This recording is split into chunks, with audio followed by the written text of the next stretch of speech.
McCartney Green, and this is chapter 30 of book number 1, A Healing in Jesus' Name. Sunshine burst from the ladies' locker room as a new women's mart champion emerged. Shelley hugged several more fellow competitors before she turned her attentions to finding Eric and her family. She finally spotted them. They were completely surrounded by press and media. Sighing, she wondered if somehow she could slip away without having to speak to the press anymore today. They currently held her family captive. Even Mark and Joey were being interviewed. She looked to her left to see if maybe there was an avenue of escape, but frowned as a smiling group of men came toward her. A large, bearded, elderly man dressed in a business suit and a hat held out his hand. "Ms. Adams," he began in an overly friendly tone, "congratulations on your win. You were remarkable. I enjoyed watching you." Shelley smiled politely. "Thank you." Looking him over quickly, she tried to decide what it was about him that made her dislike him without even knowing him. He had a gray beard and walked with a cane. He seemed polite and friendly. Disappointed in herself for judging someone so quickly, she tried to dismiss the negative thoughts. "Ms. Adams, let me introduce myself. My name is Edward Banks." "I'm sorry," Shelley said, wrinkling her nose. "Should I know you? You seem familiar." He laughed. "Well, I am a big man in the martial arts industry. I have a lot of pull.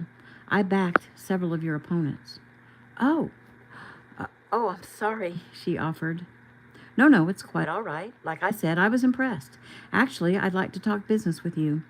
There's a lot I can do for you, and of course, both of us could stand to make a great deal of money if we were to team up together." Shelley's eyes lit up at the thought of making her own money and not be dependent on anyone. It was intriguing, but she already had sponsors and backers who'd been behind her from the beginning. The man continued, "I can take you to great heights, and so, if you do me the honor of accompanying me to tomorrow night's banquet and ball, we could start the ball rolling, so to speak." Shelley frowned. "Well, Mr. Banks, I really do appreciate the invitation, but I already have an escort." James peered in Eric's direction. "Your escort couldn't by any chance be your teacher, Master Keno?" he asked slyly. "Yes, it is," Shelley replied. "Do you know him?" "We've met. Miss Adams, I mean no disrespect to your instructor, but now that you're a champion, there is really nothing more he can do for you. I think maybe you should take a moment and reconsider, because I'm offering you the opportunity of a lifetime." Shelley was beginning to feel uncomfortable. She didn't appreciate the pressure this Mr. Banks guy was applying. "Well, I'm sorry, but I really can't go with you, and I wouldn't go with anyone but Eric." She watched as his face turned red and then returned to normal. "I see. Ms. Adams, well, maybe you don't understand. Now that you're the women's champion, it would be important for you to be seen with a man like myself, if you know what I mean. A real American instead of a man of Asian descent. I think the American public will accept you in a much better light." "You're kidding, right?" "Not at all." Now it was Shelley's turn to be angry. "Well, let me tell you something, Mr. Banks. I don't appreciate your racist remarks. The American public has accepted me thus far with Eric by my side. If suddenly they stopped, that would just be too bad." James' eyes narrowed to slits as one of his entourage spoke. "Well, she's a feisty little thing, Eddie." James stiffened and drew a deep breath. "I don't think you realize, Ms. Adams, who you're dealing with. I'm not used to being turned down. I always get what I want." She cocked a brow. "Well, not this time." She watched again as anger reddened the man's face, and again he seemed to recover quickly. James sighed, realizing he had erred. He spoke slowly and sweetly. "I am sorry, Ms. Adams, and I accept my defeat." "Please accept my apology. I meant no disrespect to you or your teacher. Please tell me that you forgive an old man." Shelley let out a slow breath and then nodded. Of course. Now, if you'll excuse me. Before you go, may I beg one small favor of you?" When she hesitated, he went on. "Please, may I just have one dance at the ball, as consolation to my wounded ego?" Shelley nodded. "One dance." Turning, she trotted off toward Eric, leaving James fuming. "I'm going to wipe that smile off her face," he muttered. Shelley joined her family, and once again they covered her with hugs and kisses and congratulations, and Bree put an arm around her mother's shoulders. So, tell me, how do you feel, champ? I feel like I'm starving to death. I knew you would be, Eric said. He motioned to the others. We're having a celebration dinner out at the house. Please, everyone, come, eat, play on the beach, and enjoy yourselves. Happily, they piled into cars and headed toward Eric's home. Eric's hand covered Shelley's where it rested on her knee in the car, and her eyes twinkled as she smiled at him. We did it, she said softly. Squeezing her hand, he disagreed. You did it, Shelley, and I am so very proud of you. He glanced over at her, taking in and admiring her natural beauty. How could she look so small and vulnerable now and yet cause the damage that she did today in the ring? Somehow she was able to be a dynamic athlete and still preserve her femininity at the same time. Lifting her fingers to his lips, he kissed them softly.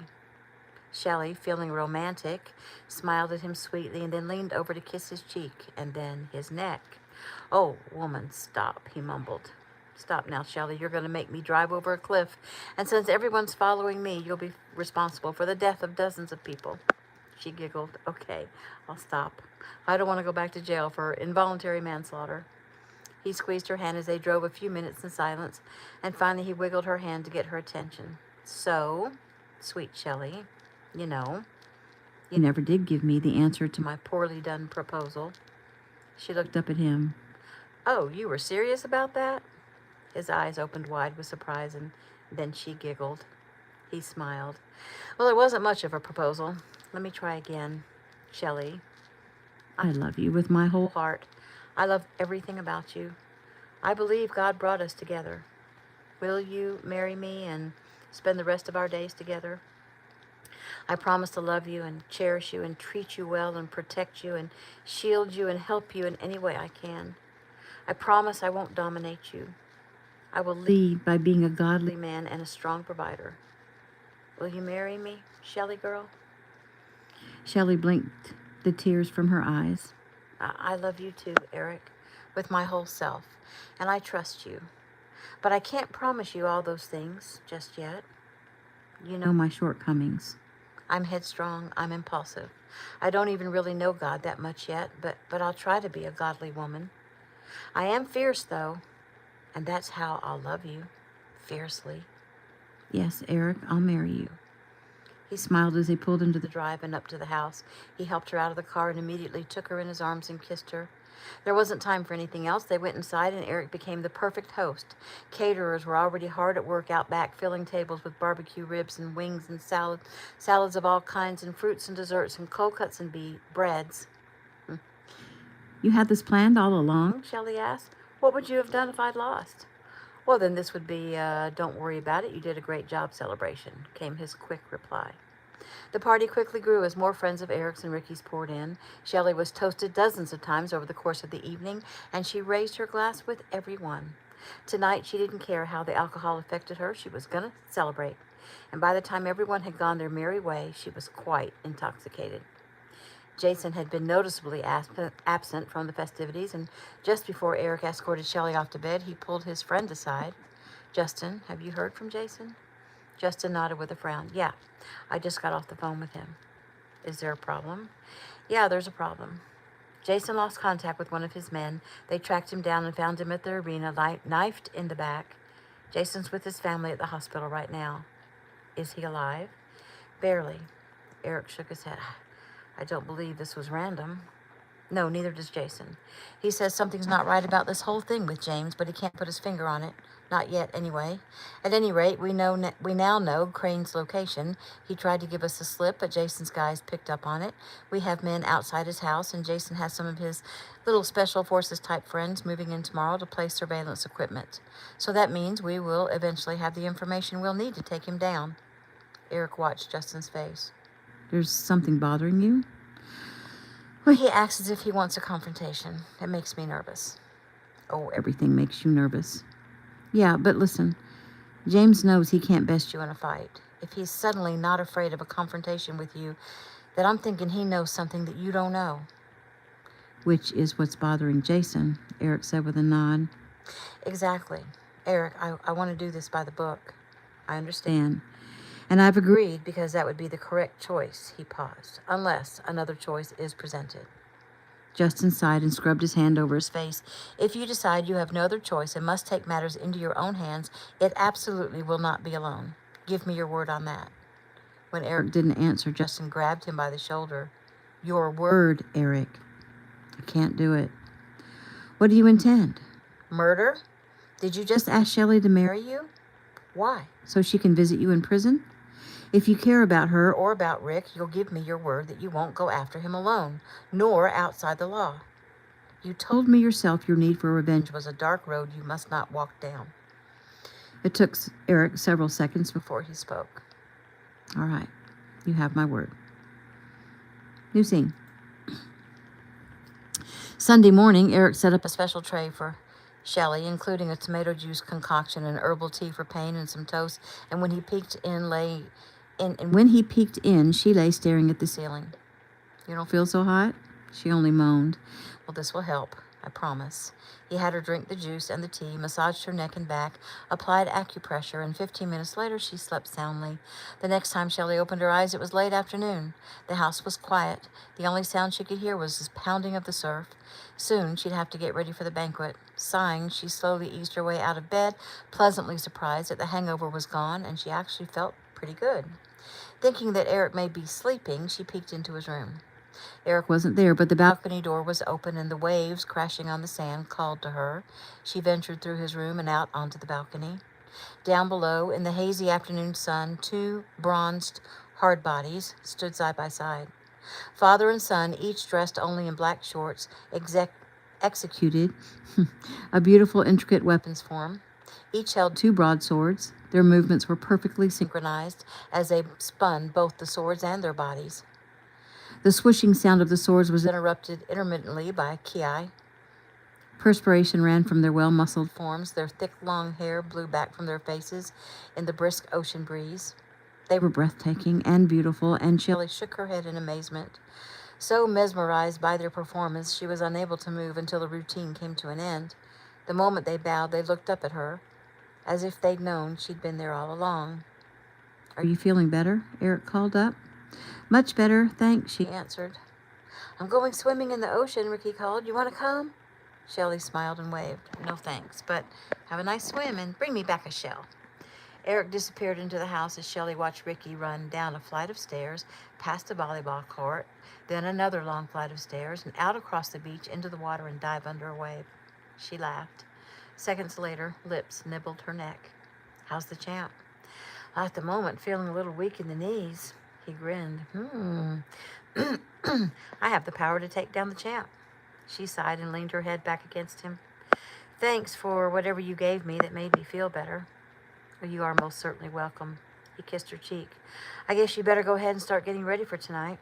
Shelley nodded, and 30 minutes later she was still cooing as she luxuriated in a long hot bath. And when she finally emerged from the bathroom, she had to smile when she spotted the huge, pearly pink seashell on her dresser. She took her time getting dressed for the banquet. She pulled the floor-length white knit dress they'd purchased over her head. It was tight-fitting, showing off her athletic body. It was simple, but had some jewels at the top to give it some bling, since it was a special occasion. She let her shiny long hair fall loosely down her back in thick curls. Taking one last look, she put a smile on her face and went downstairs. Ricky and Eric, dressed in tuxedos, stopped talking as she came down. They both drew in a deep breath and exhaled slowly. Wow, Eric muttered. Yeah, Ricky agreed. What he said. New scene. Jason and Justin stood along with several other men just outside the doors of the conference center where the banquet and ball would be held up on the rooftop. Simultaneously, they paused and gaped at Shelley as she approached. What? Is my dress too tight? She asked nervously. Justin chuckled. You are adorable. No, your dress is not too tight. It's perfect, and so are you. He kissed her cheek. Jason handed small earpieces to each man. Noticing the strained look on Jason's face, Eric took him aside and asked about the injured man. Well, Wang remains in a coma, Jason said. He may walk again with extensive physical therapy and lots of prayers. Jason's voice trembled. He has a wife and daughter to provide for. Eric sighed. He's hurt because he tried to protect Shelley and I. How can I forgive myself? Jason's face darkened with anger. I have enough to worry about, Eric. I can't deal with you feeling guilty, too. You've always taught me that guilt is a waste, so stop. Long before Wang was employed by me, he put his life on the line every single day for the LAPD. And when he signed on for this job, he knew the danger was real. Eric remained silent. Jason looked at Eric's raised eyebrows and calm expression and realized that he'd been coerced into saying that. He smiled. I see what you did there. Eric shrugged. I just helped you to see what you already knew, just in case you were letting yourself wallow in guilt. It's very easy to do. I know firsthand, brother. Well, you're still the master, Jason conceded with a smile. Eric put his arm around Jason. Let me know what I can do for Wang and his family. Jason agreed, and they moved back to join Shelley and the others. Are we expecting trouble? Shelley asked, worry in her eyes. Eric kissed her cheek. We're just being prepared. If James tries to show up here tonight, I intend to have a little conversation with him. Ricky laughed. Yeah, a conversation, right. What will you do? Shelley asked, alarmed. Eric shrugged. It's time to confront him. Why now? I'd rather it not be now, but you have to understand that I can't just let him waltz in here and get close to you. There has to be a limit set. I have to draw a line. You understand, don't you, Shelley? Jason asked. We have to show strength. We can't cower in a corner somewhere while Crane boldly parades himself in front of us. Shelley nodded. I suppose I do understand. I just worry. When Angel and Bree finally arrived, the group rode the elevator to the top floor and took their places at their reserved table. The women chatted about their dresses and shoes as they waited for the banquet to begin, while the men listened politely. Finally, Justin had enough and tried to change the subject. Shelley, have you come up with some amazing things to say when you receive your award? Shelley's eyes went wide. Say? Yeah, a short speech, Angel added. Shelley turned toward Eric, her eyes wide in panic. Why didn't you prepare me for this?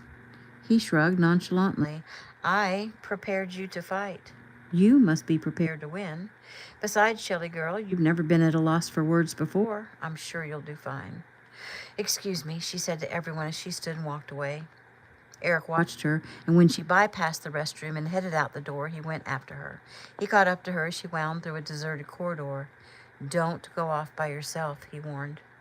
Oh, yeah, I'm sorry, Eric, I wasn't thinking. Actually, I was thinking about what to say. Just speak your heart. You'll be fine. He led her back. Shelley was glad when the banquet got underway. When it came time for the awards, she listened carefully to the acceptance speeches given by others. Even the children spoke eloquently. That made her more anxious. And when they announced her name, Eric practically had to push her out of her chair. She walked to the podium amid cheers and applause. The presenter was a former Mart champion. He kissed her cheek as he offered her the smaller version of the 10-foot trophy her instructor would possess. Nervously, Shelley thanked him and approached the microphone. Thank you so much, she began, and then stopped. Silence. The entire room was captivated by her, even though she hadn't spoken another word. Uh-oh, Bree muttered nervously. Come on, Mom, you can do it. Eric held his breath. Shelley inhaled sharply. With emotion in her voice, she continued. It's hard to tell you what this means to me. The trophy represents so much, and I'm sure I can speak for the other competitors.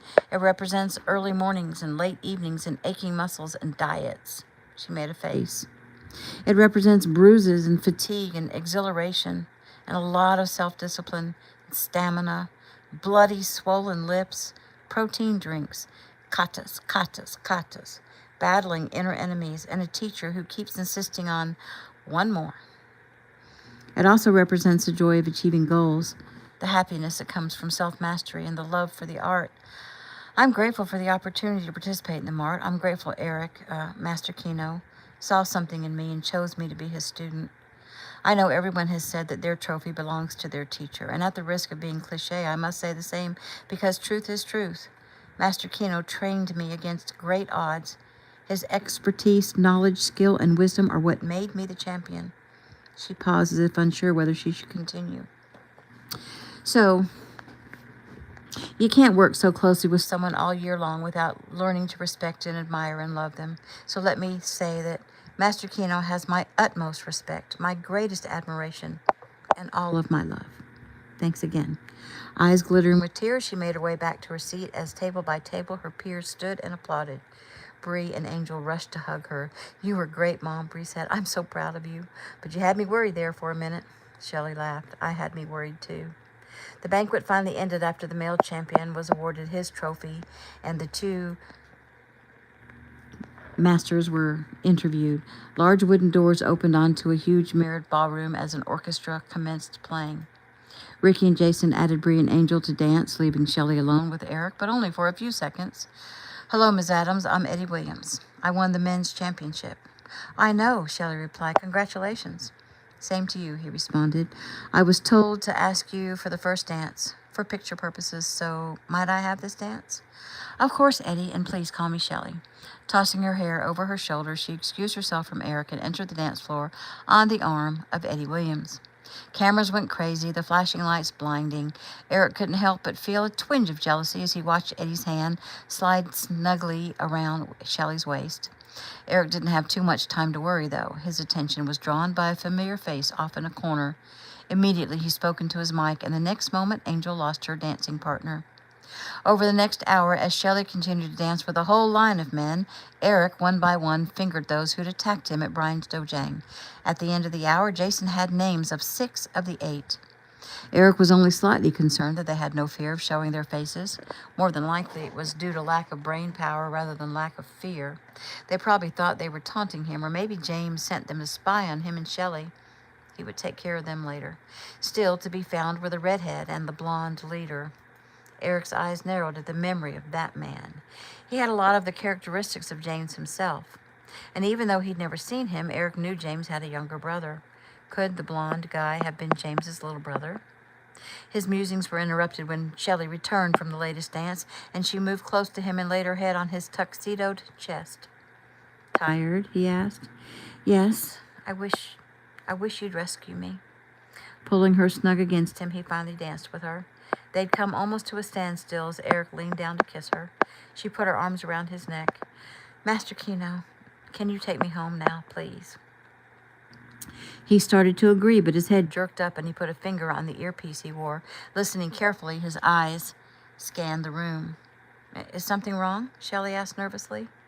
"Wrong? No," he answered quietly. "Shelley, stay here. There's something I have to do." "Wait, Eric. Let me come. Let me help." He pushed her back and looked at her sternly. "No way. Now stay," he said to her, listening again. It was Jason speaking to him. "Take the east elevator and leave out the east door, and you'll just be able to cut him off." He thought he could show briefly and take off without being seen. "Say the word and I'll take him. I wouldn't mind a bit having a little conversation with him.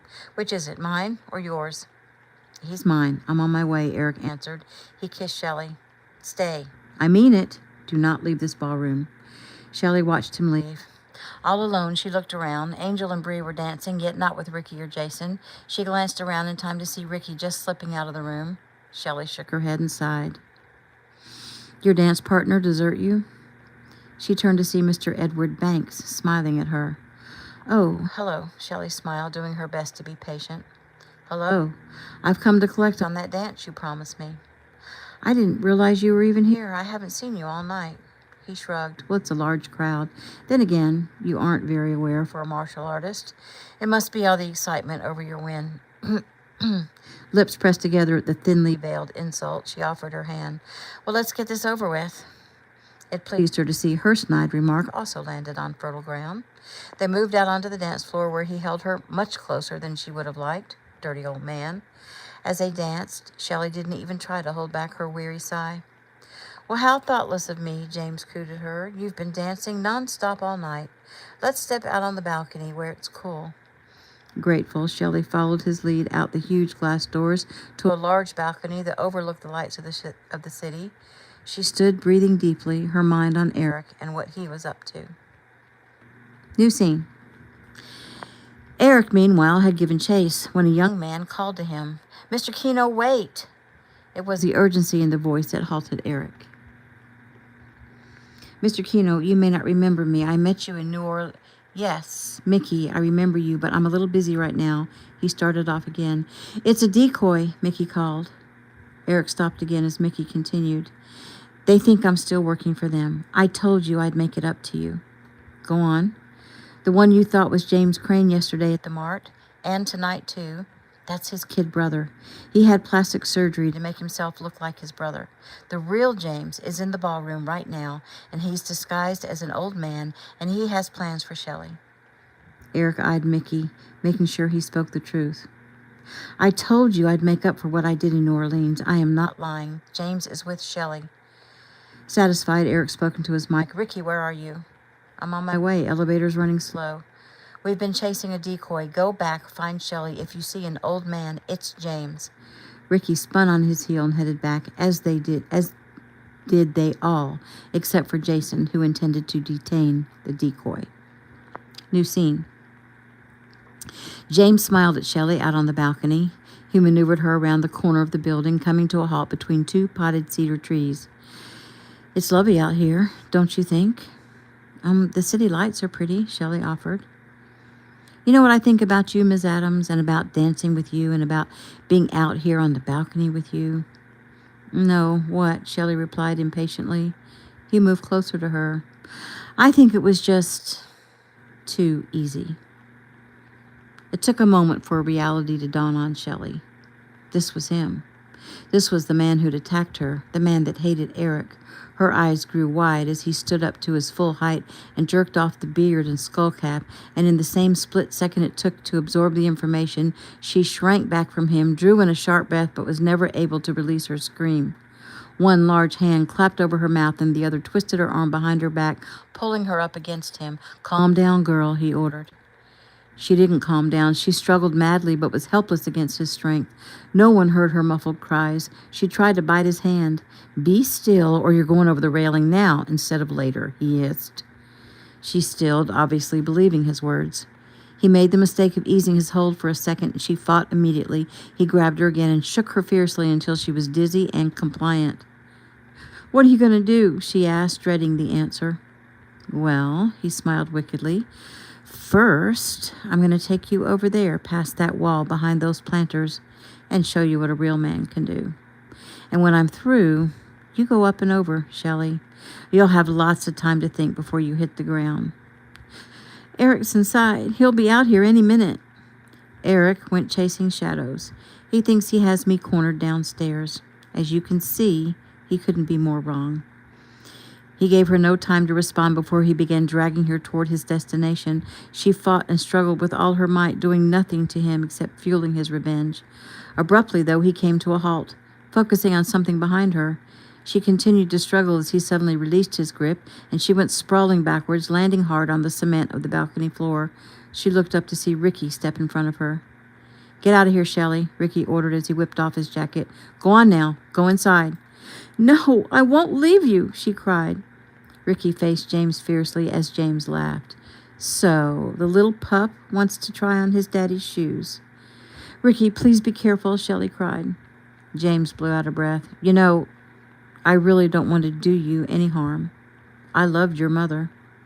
You know nothing of love, Ricky stated flatly. James's face hardened. I was going to let you go, but I see that there is nothing of your mother left in you. Oh, I am my father in every way, as far as you're concerned. It took Ricky only a second to size up his enemy.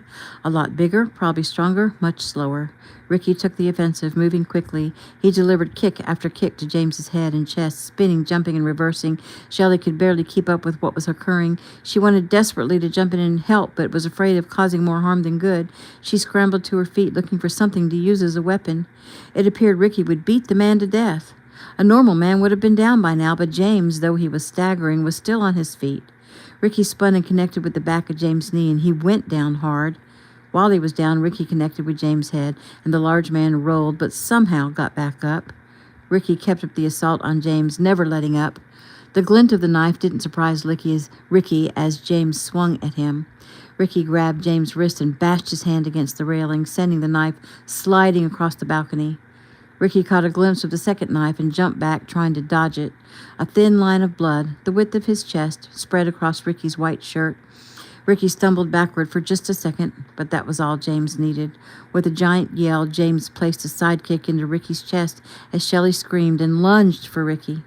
Flying backward with the force of the blow, Ricky's back hit the railing. His feet flew up over his head, and he flipped off the balcony, grabbing at Shelley's arm as he did. His steely fingers locked onto her arm, and she struggled to hold him. "Ricky, I can't hold you. Don't let go," she cried, unable to control the panic in her voice. Yet Ricky chuckled calmly. The thought never occurred to me." "This isn't funny," she chided. He tightened his hold. "No, it's not, so stop making me laugh. Just be still and don't try to pull me up. Brace your fist with your other hand." There was shouting and scuffling going on behind Shelley. She started to turn to see what was happening, but Ricky's voice was commanding. "No, don't turn around. Stay still. Widen your stance." A moment later, a hand pressed on Shelley's back, and her body jerked in startled reflex, and then another hand came down past hers and grabbed Ricky's arm. "I've got you, son," Eric's calm voice sounded. Dear Lord God, how Shelley loved that voice. Together they pulled Ricky up and over the railing to safety. Shelley threw her arms around Ricky's neck and hugged him tight. Turning, they watched the security and police cuff James and read him his rights. He was badly beaten about the face and was bleeding profusely from his nose, and still he sneered at Eric. "I'll be out tomorrow." "Oh, you'd better hope they don't ever let you out. At least in there you're safe from me," Eric replied, and then turned back to Ricky to examine him, ignoring the rest of James's tirade. "Rick, the cut doesn't look deep. I don't think you'll need stitches, but we'll take you to the hospital anyway and let them clean it up." Bree came flying out onto the balcony. "Ricky, what happened?" Ricky went off on a big story on what a hero he was as Eric pulled Shelley aside. "Were you hurt?" "No, but thank goodness Ricky showed up when he did. James was going to..." She stopped to draw a deep breath. "He was going to rape me and then throw me over the railing. At least that's what he said he was going to do." Eric pulled her close to stop her from trembling and spoke over her head to Angel. "Angel, would you mind getting Bree to the airport? She has an audition tomorrow." Bree shook her head. "That's okay. I'll miss the audition. Ricky's more important."